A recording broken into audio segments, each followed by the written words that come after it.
Skarloey Remembers. The fat controller had sent Edward to the works to be mended.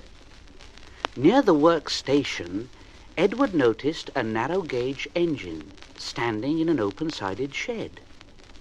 Edward thought, that's Skarloey. What's he doing there? He remembered Skarloey and his brother Rheneas, because in the old days he had often brought passengers who wanted to travel up to the lake in their little train.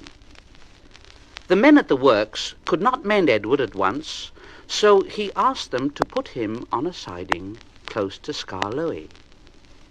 Skarloey was very pleased to see Edward, and he said, "The owner has just bought 2 more engines. He told me I was a very old engine and deserved a good rest. He gave me this shed so that I could see everything and not be lonely. But I am lonely all the same. I miss Rheneas very much.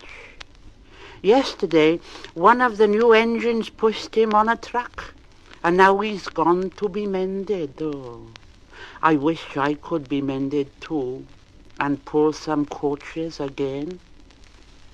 Edward said, "Have your coaches got names?" "Oh, yes. There's Agnes, Ruth, Jemima, Lucy, and Beatrice. Agnes is proud. She has cushions for first-class passengers. She pities Ruth, Jemima, and Lucy, who are third class with just bare boards. But all 4 of them sniff at Beatrice. Oh, yes, because Beatrice often smells of fish and cheese. But she is the most important. She has a little window through which the guard sells tickets. I sometimes leave the others behind, but I always take Beatrice. You must have tickets and a guard, you know." "Oh, of course." "Rheneas and I used to take turns at pulling the trains.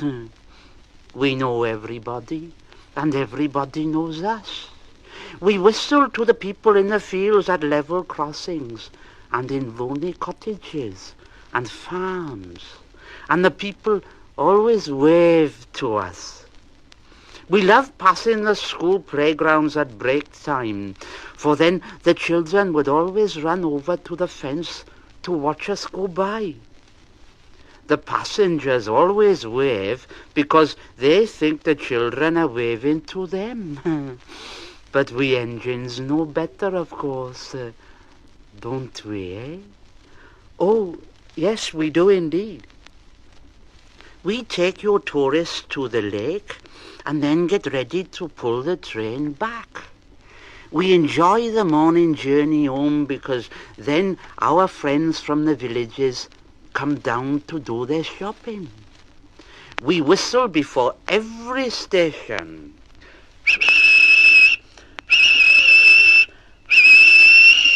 Look out, look out, look out.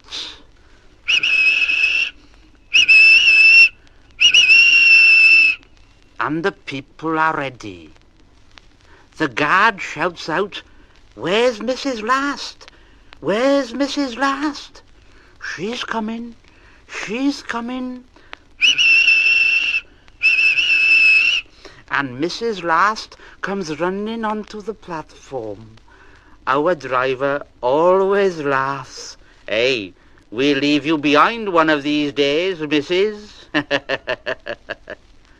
But we know he never will.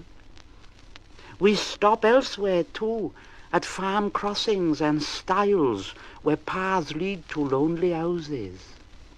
Rheneas and I know all the places very well indeed, and our driver used to say that we would stop even if he didn't put on the brakes. Sometimes, on market day, Ruth, Jemima, and Lucy were so full of people that the guard would allow third-class passengers to travel in Agnes. She didn't like that at all, and would grumble. first-class coach.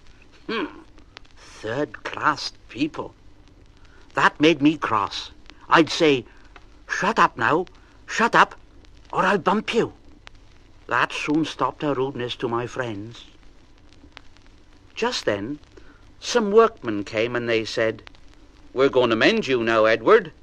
Come along, come along." "Goodbye, Skarloey. Thank you for telling me about your railway. It's a lovely little line, isn't it?" "Oh, yes, it is. And thank you for talking to me, Edward. You've cheered me up no end." "Goodbye. Goodbye." Skarloey watched Edward being taken back to the works. Then, shutting his eyes, he dozed in the warm afternoon sun.